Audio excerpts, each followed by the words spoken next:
Hey guys, you know who I am, the amazing gamer DJMC here. I just got done watching season 2 of Spider-Man the Animated Series. Uh, I might as well say this. I forgot to mention this in season 1's review, but I love the theme song of the show. It really kicks ass, and believe it or not, for the longest time, ever since I watched the show on the DVD things I showed in the first video of season 1's review, for the longest time, I thought Wilson Fisk, aka the Kingpin, was a Spider-Man villain because he appeared more in Spider-Man related stuff than Daredevil. So you can see why I thought he was a Spider-Man villain only. But anyway, season 2 of Spider-Man the Animated Series, or as it's labeled as a chapter, Neogenic Nightmare. Now this entire season is nothing but to be continued because it has multiple storylines that are more than one part. For example, episodes 1 and 2 are basically the rise of the Sinister Six. And one thing that's interesting in this storyline, they also put in Spider-Man No More because at the start of episode 1 and most of the majority of episode 2 until the end, Peter loses his spider powers. Now, here's the thing though. They did have to come up with a specific science specifically for the show because they couldn't really use the normal science stuff for some reason. I do not know why, but then again, keep in mind the creator of the show decided to play it safe. So yeah. So like at the start, Peter's just swaying through the city as normal, but then when he starts crawling onto a building, he starts to slip. So I think Sam Raimi got the idea of Spider-Man losing his powers in Spider-Man 2 from this series. Now, Peter does get his powers back in episode 2, but they were kind of going off and on, but then when they come back fully, there was a problem now because Dr. Kirk Connors, because he went tests for Peter, or at this point he knows as Spider-Man because Dr. Connors doesn't know that Peter Parker and Spider-Man are the same person. Which I'm kind of wondering if they're going to acknowledge that in the continuation comic book series. But we'll find out. And again, it only has 4 issues. But anyway, so yes. Peter finds out from Dr. Connors that Spider-Man now has a mutation disease. So from when that spider bit him, it must have started a chain reaction, but for some reason it was delayed. And Peter is now worried he will turn into a monster. Now, let's see. Episode 3, well, this is part of the same chapter. It has nothing to do with Peter's condition. Like, he does talk about it a little bit, but he is more focused about with MJ. Like, this episode is heavily based on Mary Jane right here, because in this show's continuity, she had a relationship with Hydro Man, which is not fit in the comics. I think this is the show's original idea here. And of course, Spider-Man saves the day with the assistance of Mary Jane. Now, a 2-part episode where Spider-Man crosses over with the X-Men of the same universe. He originally goes to the X-Men's mansion to ask Professor Xavier if they can cure him. But Professor Xavier said he helps me accept who they are. But Spider-Man was afraid he's going to turn into a monster that hurt people. Luckily, Beast understood his situation and guided him to someone who could help. But allegedly, it was a bad guy, plus we'd see the return of Hobgoblin in here. That guy's a fucking menace. Let's see. So, basically, they teamed up to save the day, and Spider-Man meets with Craven's girlfriend to see if she can help him with his mutation problem. And hence we do see that in the episode label Morbius. This is Michael Morbius' first appearance in any Spider-Man cartoon media. Because later he doesn't reappear until in that not so good Ultimate Spider-Man cartoon show, which I find surprising. But anyway, the problem is Michael got infected with Peter's mutated blood because he stole a sample of it that Peter brought with him at ESU, and he decided to mess with it with a device called the Neogenic Combinator. If I'm saying that correctly, let me know in the comments. But basically, a vampire bat got a taste of Peter's blood, bit Michael, and he turns into a vampire. But this show does not show blood, so what they did is have Michael Morbius have some sort of suction cup hole things on his palms that he could just drain the plasma out of people. Now, I want to point out this. This what surprised me, because like I said, I'm surprised that Punisher is going to be in a live-action Spider-Man movie. I was never expecting this character. Keep in mind, I had no idea who he was until I asked my dad and step-uncle. But also until I saw like the Netflix series Daredevil Season 2, a Marvel Netflix series, and then the movies that came before we got the Netflix series. But I had no idea who the Punisher was. But here's the thing though. At the end of this episode, the serum that Craven's girlfriend made for Peter, it did not do its job. In fact, it made it worse for Peter because basically episodes 6, 7, and 8 are basically the 6-arm Spider-Man saga with him turning into Man Spider. At the end of this episode, Spider-Man's mutation had finally taken a toll on him to the point when he mutated into a Man Spider. Have a spider-like face with 6 eyes that are red. And Punisher could not believe the horror of what he saw. Here's the interesting thing though. While Peter was in this Man Spider form, while he is stronger and faster, the problem is his mind has been degraded to a savage animal. Like, he has somewhat humanity still in there, but he'll still act like an animal, like he's acting on instincts. Now, the interesting thing is, though, while Peter was in this Man Spider form, he had the ability to shoot acid out of his mouth. And I thought, spiders don't shoot acid.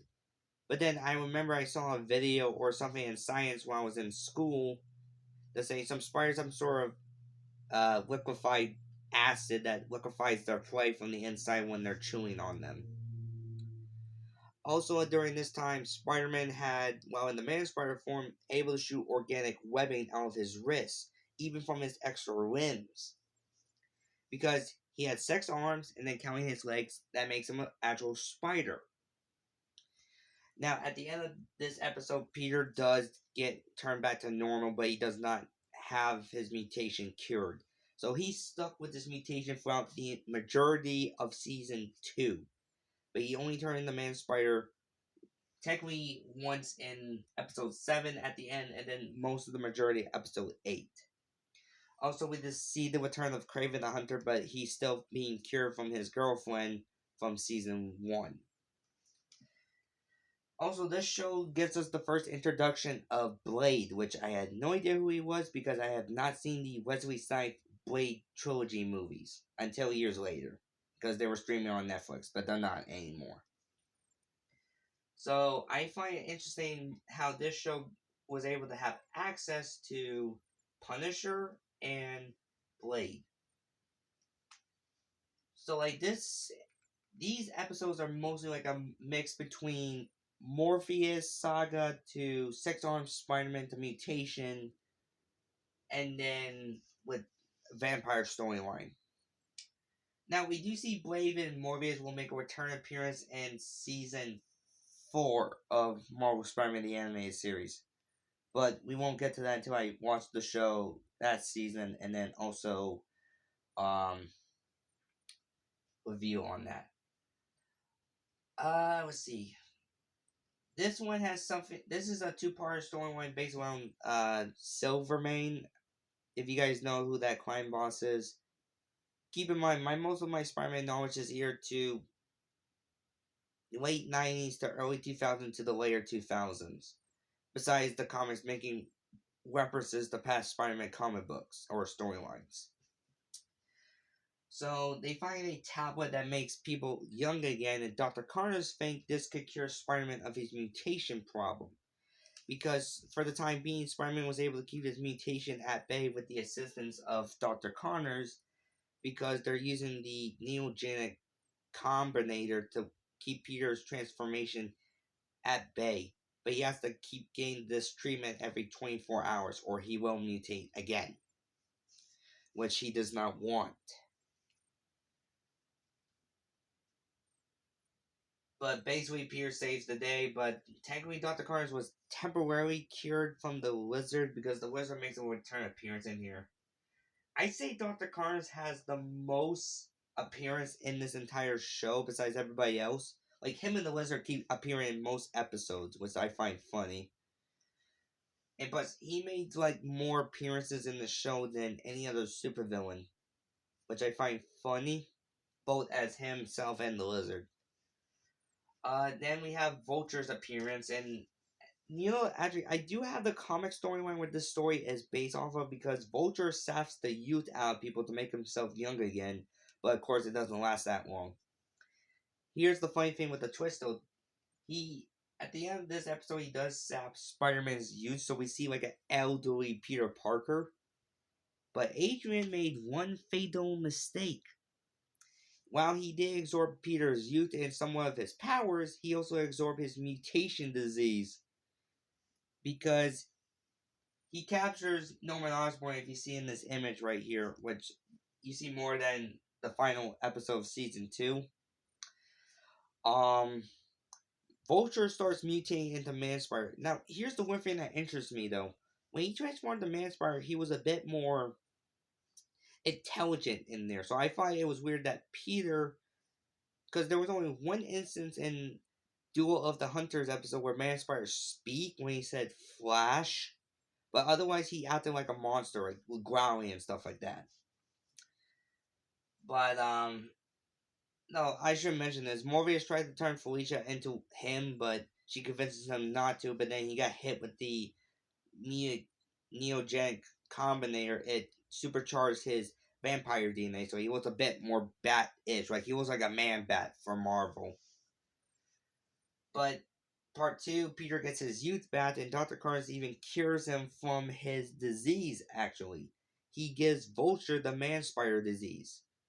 Now, we don't see Vulture again until season 4, so when I get to that season, I will review it just like I'm doing with what I'll be doing when I watch all episodes of season 3, 4, and 5.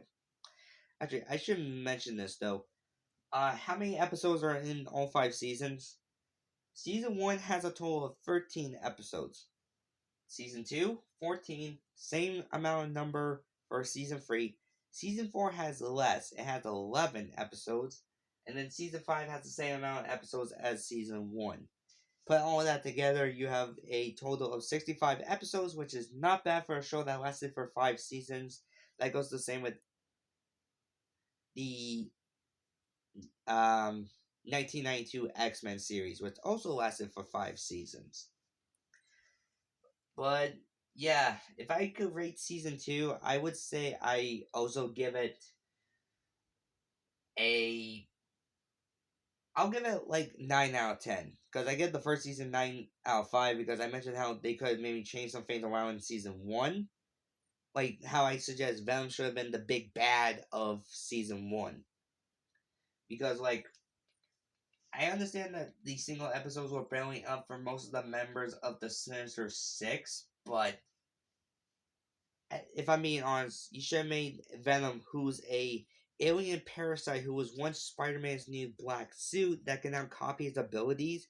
That is a bigger threat than the Chameleon, to be honest. Like, yes, a terrorist is bad, but not as bad having an alien parasite that can be invisible to your spider sense, while also it can blend into the crowd.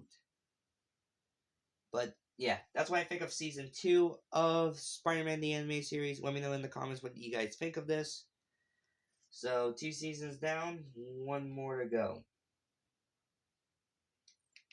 But yeah, I might as well just show it. See, 14 episodes. And that's when we also get the return of Venom and then the first introduction of Carnage. But anyway, that's it for this review. Like I said, 3 seasons left to go. And I'll be doing the same thing with Spider-Man Unlimited, even though I technically already did that, but I think I could maybe do a better one. And then do the same thing with Spider-Man, the new animated series. But except I'm doing this first and then Unlimited next. We'll be heading straight to Sam Raimi's Spider-Man 1 because Spider-Man, the new animated series, came out in 2003. Because Spider-Man Unlimited came out in 1999. This series ended in 1998. So if you look at the playlist, I put them in like the year order of when they were released. So yeah, then Sam Raimi's Spider-Man 1, Spider-Man the new anime series, and then when I do Spider-Man 2 and 3, and actually I might as well show this. I'll be doing a review on the editor cut of Spider-Man 3 and the extended version of Spider-Man 2. So basically, I'm doing the two better versions of the theatrical versions of the movie I had for so long. So stay tuned when I get to those, and I will be doing the Tasman movies, the MCU Spider-Man trilogy, and the Spider-Verse films with the inclusion of the Spider-Verse short film that we can watch on YouTube. Because that one I could just watch for free, and yes, it will be in the playlist. I'm gonna put it in between Into the Spider-Verse and Across because it's basically a epilogue to Into the Spider-Verse while also being a prequel to Across, because in the short film we still see the Spider-Verse suit Miles wore at the end of Spider-Man Into the Spider-Verse. And now we know why he has a new suit, because the old one got a bit damaged. Which that happens with superheroes. But yeah, stay tuned when I do season 3 of Spider-Man the Anime Series. And again, I hope you guys like this video.